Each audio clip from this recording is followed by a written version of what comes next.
Bueno, ayer la cadena de televisión británica, la BBC, tuvo que salir a ofrecer disculpas luego de que en sus espacios informativos se difundiera una noticia falsa que aseguraba que el ejército de Israel buscó atacar a personal médico y a civiles que hablaban árabe en el hospital Al-Shifa de Gaza.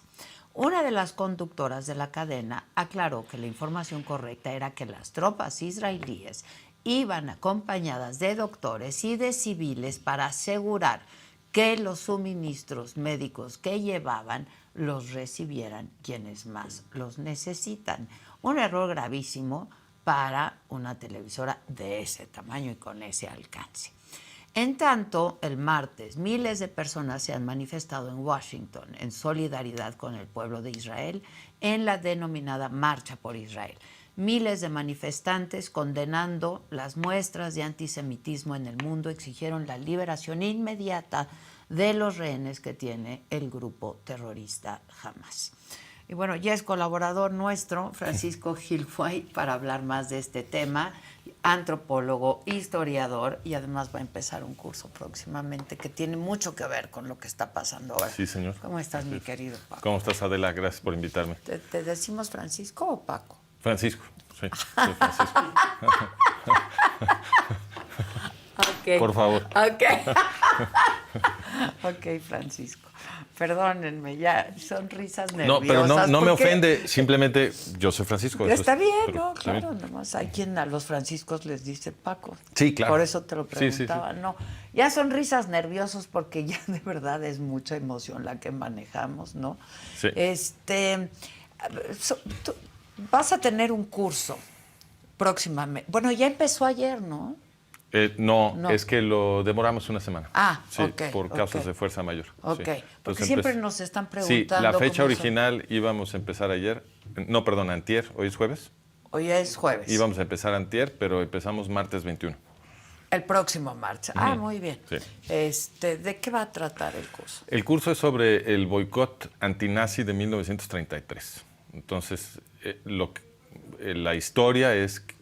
O sea, en realidad muy poca gente lo conoce, desgraciadamente, ha como desaparecido. ¿Pero tú sí? Bueno, yo sí, porque yo soy representante en México del historiador Edwin Black, tengo algunos años de tener relación con él, el trabajo de él ha sido muy importante para el mío, y él escribió un libro muy importante sobre el boicot antinazi de 1933. Se llama IBM, ¿no? Tiene otro libro que se llama IBM y el Holocausto, que es muy famoso. Okay. Él ha hecho investigaciones súper importantes para entender el contexto político y geopolítico de la Segunda Guerra Mundial y de Shoah, del Holocausto. Las más importantes en mi opinión. Y este tema de IBM y el Holocausto se relaciona con el tema del boicot y también con otro tema que él investigó en un libro que se llama War Against the Weak, la guerra contra los débiles. Que IBM y el Holocausto y la guerra contra los débiles, ambos son sobre el tema de cómo las aristocracias o digamos las élites de poder en el mundo anglosajón, sobre todo en Gran Bretaña y Estados Unidos, pero también en el resto del mundo occidental, estuvieron apoyando un movimiento que se llama el movimiento eugenista. A veces lo llaman eugenesia, a mí no me gusta decir eugenesia porque suena a ciencia y en realidad es una pseudociencia, es una ideología. Entonces prefiero eugenismo porque suena a movimiento ideológico. Claro. Entonces el eugenismo... Edwin Black es el gran historiador del eugenismo y esta es la ideología original de la supremacía, de la presunta supremacía biológica de la raza nórdica, germánica, alemana, aria. Pues, entonces de ahí viene esa ideología. Los eugenistas se volvieron muy, muy influyentes, muy poderosos. Bueno, eran muy poderosos. La élite de poder en todo Occidente se entusiasmó con esta ideología. Ya estaban en el poder, pues. De hecho, las grandes fortunas de Estados Unidos fueron los grandes financieros de este movimiento, gente como Rockefeller, Carnegie, Ford, etc. Y todo esto lo documenta Edwin Black. Y entonces el contexto que rescata Edwin Black, porque esto no se enseña en las escuelas, está en todas las bibliotecas, en internet lo puedes encontrar, hay artículos de Wikipedia sobre esto. No es que haya sido, no es que se hayan quemado libros o que se hayan eliminado. Ajá, ahí están. Sí, ahí está todo, simplemente se dejó de discutir y en las escuelas se dejó de enseñar. Y entonces este tema, al sacarlo de la educación occidental, le ha vuelto muy difícil a los occidentales realmente entender la Segunda Guerra Mundial, porque pues adquieres una percepción muy distinta de lo que fue la guerra cuando entiendes que las élites de poder en Occidente estaban apoyando la misma ideología que Adolfo Hitler. Y de hecho, el financiamiento para el crecimiento del eugenismo alemán, que luego se convierte en el nazismo alemán, todo eso venía de Estados Unidos. Y los precedentes legales, por ejemplo, de las leyes de Nuremberg de 1935, esos estaban copiando avances legales que se habían logrado en Estados Unidos para fortalecer la institucionalización del eugenismo en Estados Unidos. Entonces, en la primera mitad del siglo XX hubo cientos de miles de personas en Estados Unidos que fueron o encarceladas o esterilizadas a la fuerza para que no se pudieran reproducir.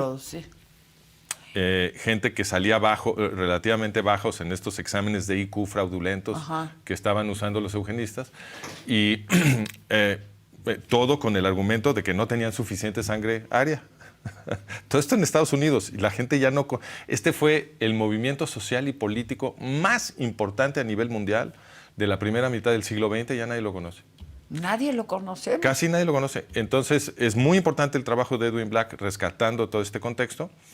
IBM y el Holocausto es un libro dedicado a un aspecto de esto, que es muy escandaloso, porque al igual que muchos otros grandes industriales estadounidenses, financiando, IBM estaba colaborando con el nazismo, y de hecho IBM le proporcionó a los nazis todo el sistema de procesamiento de información para procesar los datos de toda la gente que estaban arrestando y luego metiendo a campos de concentración para exterminarlos.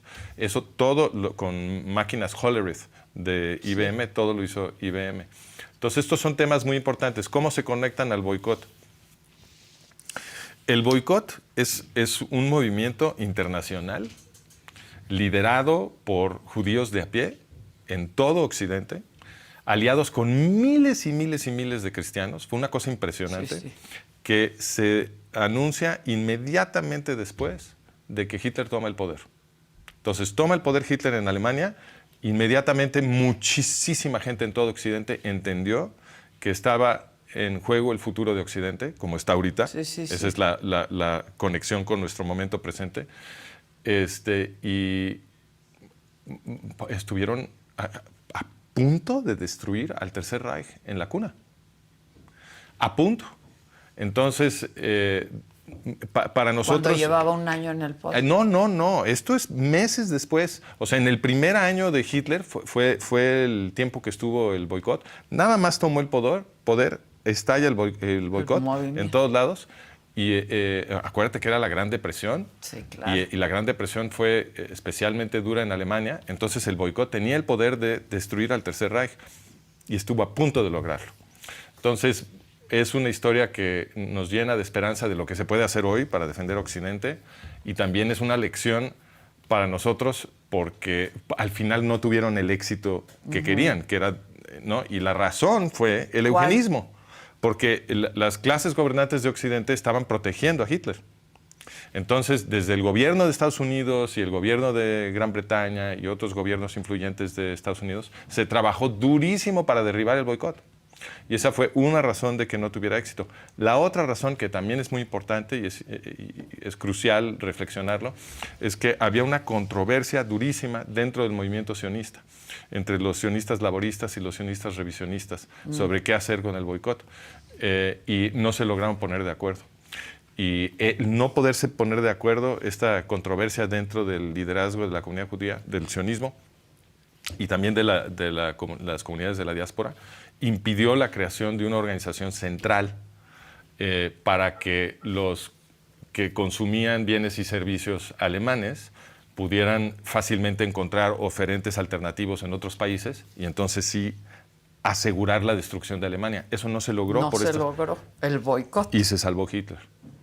Entonces, vamos además del curso que voy a dar. El curso es sobre esto. El curso es sobre el boicot. Sobre este pasaje de la historia. Y las lecciones que tiene para nuestro momento presente. Qué interesante. Entonces, no quiero que se me olvide. Vamos a traer a Edwin Black a México. Lo está invitando, yo soy su representante en México. Lo está trayendo Yad Vashem. Yad Vashem México. El museo de... No. Yad Vashem México Yad Vashem es la organización que a nivel internacional se dedica a enseñar sobre el Holocausto para que nunca jamás suceda un crimen igual. Y Yad Vashem México está invitando a Edwin Black a que venga a dar unas conferencias en febrero. Yad Vashem va a anunciar exactamente, va a empezar a publicitar la información sobre esto a partir de mañana. Entonces, tus escuchas pueden ir a la página de Yad Vashem México para enterarse sobre la visita de Edwin Black que viene en febrero. Que es un gran historiador. Es un gran historiador. En mi opinión personal, es el historiador más importante de la Segunda Guerra Mundial y el Holocausto, porque él le ha puesto mucha atención a todo este contexto político y geopolítico que otros historiadores han descuidado y que es muy difícil realmente entender lo que pasó. Más bien es imposible entender lo que pasó sin el trabajo de Edwin Black. ¿Es un curso de cuántos días? El curso dura, son 5 sesiones de 2 horas, una por semana, y empezamos el martes. Y en la página de... ¿Y va a participar Edwin Black? No, Edwin Black, vamos a tratar de que tenga una interacción con los alumnos, pero eso todavía no lo agendo. Pero no, él viene en febrero a dar conferencias. En febrero a dar conferencias. Así es. Qué interesante. Podríamos entrevistarlo. Claro. ¿No? Claro. Ya que tú eres el representante. Por supuesto, con mucho gusto. Pues sí, porque es bien importante conocer la historia. Ahora, trayéndolo al momento actual. Sí. ¿Qué está pasando? ¿Está pasando un poco lo mismo? Porque pues vemos muchos intereses. Ayer estaba viendo un documental en donde hablaba Obama, hablaba Trump, hablaba hasta creo que Clinton, o lo sacaban por ahí, y decían pues que tuvieron una relación muy difícil con Netanyahu, que Netanyahu verdaderamente nunca ha querido la paz, ¿no?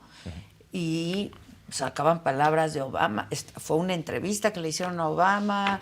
Trump, bueno, miente como respira, pero pues finalmente fue presidente. Y me llamó la atención algo que dijo Obama en el sentido de, cuando yo reflexiono, ¿qué no hice por el Medio Oriente, para alcanzar la paz en el Medio Oriente, ¿no? ¿Qué no hice bien, o qué no hice, o qué me faltó hacer? Entonces, ¿qué está pasando con esta guerra en Medio Oriente frente a Occidente y la respuesta de Occidente? Bueno, yo creo que todo esto es una representación teatral. Entonces, Trump dice mentiras, pero en mi opinión dicen muchas más mentiras Biden y Obama. Biden no lo sacaron, fíjate, no lo consideraron muy relevante. Sí, pero si de mentirosos hablamos, yo creo que Obama supera por mucho a Trump. ¿Qué es lo que está pasando? Bueno, lo que está pasando es que hubo un proceso diplomático gestionado por Estados Unidos para meter a Israel a una organización que desciende de la solución final nazi, OLP Fatah, lo que ahora llamamos la Autoridad Palestina. Fue creada por Haj Amin al-Husseini, que fue codirector de los campos de muerte con Adolfo Eichmann. Eso nunca se lo explicaron a los judíos israelíes, no se lo explicaron a los judíos de la diáspora cuando les dijeron: vamos a meter esta organización a Judea y Samaria para que gobierne a los árabes de esos territorios y en Gaza. Tampoco les dijeron a los judíos israelíes ni a los judíos de la diáspora que OLP Fatah es la creadora de Irán. Eso ya todo el mundo se le olvidó. Y esto no requiere escarbar en la Segunda Guerra Mundial como es el caso de los antecedentes de OLP Fatah. Esto es mucho más reciente. Esto estaba en la primera plana del New York Times en 1979, cuando Ayatollah Khomeini toma el poder en Irán. En la primera plana del New York Times estaban explicando que esa revolución iraní para inaugurar a Ayatollah Khomeini como el líder del nuevo Estado teocrático, yihadista, terrorista iraní, esa revolución la había hecho OLP Fatah. Primera plana del New York Times, estaban explicando en 79 que OLP Fatah, es decir, Yasser Arafat, Mahmoud Abbas, los mismos que después se convirtieron en la Autoridad Palestina, bueno, esos estuvieron entrenando a las guerrillas de Ayatollah Khomeini en campos de entrenamiento en Líbano durante los 70s. Okay. Y los armaron hasta los dientes. Sin OLP Fatah, la revolución iraní no hubiera sucedido. No. Fue Mahmoud Abbas y Yasser Arafat fueron los primeros dignatarios invitados a Teherán a celebrar con Khomeini. Les mandó un avión para que vinieran a Teherán a celebrar con él. Se volvieron inmediatamente muy importantes en Irán porque le ayudaron a Khomeini a crear Savama, que es su servicio de represión, de su policía secreta, Savama. Y luego le ayudaron a crear la Guardia Revolucionaria Iraní, que es la que exporta terrorismo a todo el mundo, es la creadora de Hezbollah. Nada de eso se lo explicaron a los israelíes. Y por ahí de 1983, 84, nunca volvieron a mencionar la conexión entre OLP Fatah e Irán. Y allí hay una lección sobre, en mi opinión, sobre cómo funciona el sistema de medios y cómo funciona la administración de la realidad. Porque tú dejas de mencionar en los medios de forma generalizada, que evidentemente lo pueden hacer, cualquier tema. Y ya no existe. En 2 años nadie se acuerda. Sí, claro. Como si nunca hubiera sucedido. Claro. Yo esto lo pude demostrar porque hice un viaje a Israel hace algunos años para hablar con los líderes de los movimientos pequeños de lo que llaman la derecha israelí, que son los movimientos patriotas, no el Likud de Netanyahu, movimientos mucho más pequeños, muy honestos, muy patriotas. Y los líderes de estos movimientos, que son profesionales de defender Israel, no se acordaban de esto. No se acordaban que OLP Fatah había creado a Irán.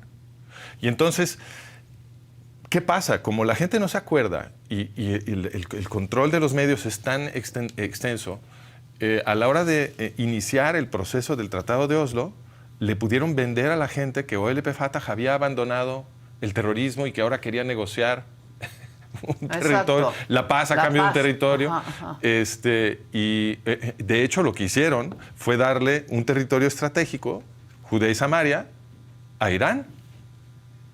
¿Son los mismos? Son los mismos. Ahora, en tu opinión, tú me has dicho que ha respondido bien Israel, ¿no? Digo, estamos en guerra y la guerra que ha peleado horrenda, Israel, ¿no? es una guerra justa. La han peleado siguiendo las reglas de la guerra mejor que nadie. Ok, pero ¿frente a qué estamos? O sea, ¿qué va a pasar? Pues estamos frente a por eso yo creo que el tema del boicot es relevante hoy, porque estamos en una coyuntura en la que está en juego el futuro de Occidente, no nada más de Israel. Eso lo entendieron nuestros abuelos cuando organizaron el boicot. Ellos entendían que todo Occidente estaba en juego. Se unieron muchísimos cristianos al boicot. Hoy estamos en una situación parecida. Decías al principio de tu programa que la BBC convirtió una nota que era sobre el apoyo médico que traía el ejército israelí para los civiles de Gaza. Que además luego vi un documental interesantísimo, ¿no? Un reportaje de cómo llevaban las cosas, ¿no? Entonces, esa nota, que es una nota sobre Israel no solamente siguiendo las reglas de la guerra, sino yendo hasta el último a llevar esfuerzo médicos, para asistir a la población civil de Gaza. Incubadoras para niños. Esa nota fue convertida en su opuesto. Afirmaron, la BBC, que no sé si tú escuchas lo saben, pero no hay organización noticiera más importante a nivel mundial que la BBC. Que la BBC, claro. Entonces, la BBC convirtió una nota que era sobre lo buenos que son los israelíes en lo malos que supuestamente son los israelíes. Sí. Tuvieron que salir a disculparse ante la evidencia. Pero eso, en mi opinión, no fue un error. Tú lo calificaste de error, pero en mi opinión, eso no es un error. Porque todo el tiempo hacen este tipo de cosas. Ya vimos al New York Times poniendo en primera plana una foto del supuesto hospital destruido por el ejército israelí. Ni siquiera era un hospital, no era el edificio. El hospital que supuestamente habían destruido los israelíes seguía en pie. Toda la nota fue falsa, fue una foto de un edificio distinto. Sí, sí, sí. En mi opinión, estos no son errores. No, bueno, son exprocesos, ¿no? Y el dicho dice, calumnia que algo queda. Entonces ellos dan, Claro. dan la noticia falsa en la primera plana y luego se corrigen en un parrafito en la página 11, o veto a saber dónde, y de lo que se acuerda la gente es de lo que vio en la primera plana. Entonces, nos estamos enfrentando... No en páginas interiores. No, exacto. ¿no? Nos Claro. estamos enfrentando a una campaña anti-israelí y antisemita que no es simplemente una campaña anti-israelí y antisemita. Es una campaña antioccidental. Exacto, pero eso nadie lo entiende. No, mucha gente sí lo entiende. O lo están Se entendiendo. manifestaron. ¿Cuántos se manifestaron Sí, en Washington? Sí, sí, sí. ¿Sabes qué dijo el Washington Y Post? no eran solo judíos. No, claro que no. No, Claro es que no. la gente tiene que entender Claro eso. que no eran solo judíos. Los judíos son el 2% de la población en Estados Unidos. Sí, sí, Ahí sí. había más de 200,000 personas. ¿Sabes qué reportó el Washington Post sobre esa marcha en su primera plana? Nada. No, pues es una marcha importante. Nada. Sí, mano. Entonces yo creo que hay una campaña de medios. ¿Por qué todavía no le están explicando a la gente que OLP Fatah creó Irán? Otra vez están diciendo que nada más termine esta guerra, se tiene que reanudar el proceso de paz y firmar ya finalmente con OLP Fatah para la creación de un Estado Sí, palestino. es que peligra Occidente. Claro. Es lo que no están entendiendo, ¿no? Y yo he visto muchos esfuerzos tuyos y de mucha gente como tú explicándolo, ¿no? Lo se estamos van a explicando. repetir. Lo vamos a seguir explicando. Estamos en una situación análoga por el crecimiento del antisemitismo en todo el mundo y el crecimiento del radicalismo musulmán dentro de Occidente. Estamos viendo una situación análoga a la toma de poder de Hitler en 1933. Todo Occidente está en peligro. Y la gente de buena voluntad debe de, en mi opinión, conocer el esfuerzo que se hizo en el boicot de 1933, porque ese tipo de cosas, ese tipo de esfuerzos pueden defender a Occidente. No se trata hoy de un boicot, se trata de compartir información, Claro.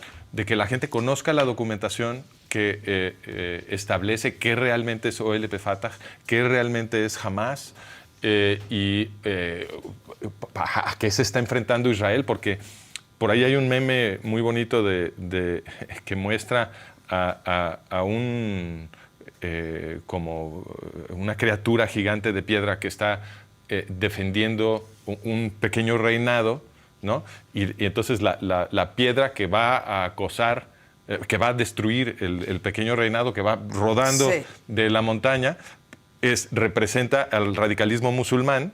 La criatura esta de piedra que la detiene justo en el último momento para proteger el pequeño reinado representa a Israel y el reinado es Europa. Y entonces la criatura logra detener la piedra para que no destruya Europa, pero sin querer, la parte de atrás de la criatura golpea un pedacito de la muralla. Ajá. Y entonces todo el mundo se pone a atacar a la criatura, ¿no? Y es un poco, representa esto la estructura de lo que estamos viendo, porque no estamos viendo a los gobiernos de Occidente realmente apoyar a Israel. Estamos viendo muchas manifestaciones en contra de Israel. Pues, ¿qué esperan que pase? Cuando los occidentales nos dejamos seducir por el antisemitismo en la generación anterior, ¿no? Y no detuvimos a los antisemitas que querían tomar el poder, la consecuencia fue la Segunda Guerra Mundial y la pagamos todos. Es la misma estructura. ¿Qué es lo que toca hacer hoy? Combatir el antisemitismo, como siempre, porque eso es la defensa de Occidente. Tal cual. Es la defensa de Occidente. Y en este movimiento, como pasó en Washington, porque hay mucha gente que dice, no, bueno, pues Israel está atacando hospitales, niños, porque, ¿no? En este esfuerzo por la defensa, hay muchas religiones involucradas, claro.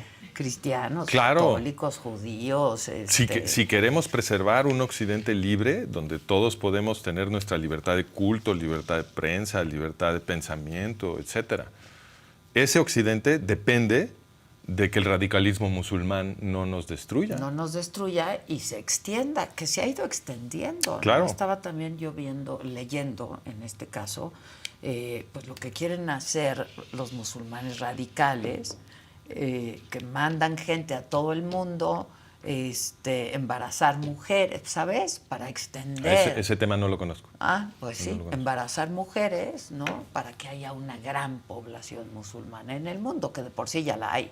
Que de por sí ya la hay. Ahora, no es en contra de los musulmanes, ¿no? No, para nada. No, es a favor. Es a favor. Esto es a favor de los musulmanes. En mi opinión, la relación que Occidente tiene que tener con el Islam es la relación que Occidente tenía cuando yo era niño con el comunismo. Claro. ¿No recuerdas tú cómo había las llamábamos defecciones? ¿Te acuerdas? Sí, claro. Los deportistas, eran los deportistas soviéticos que competían en eventos internacionales, eran los héroes de la Unión Soviética, los llevaban a todos lados, Sí. charola de plata.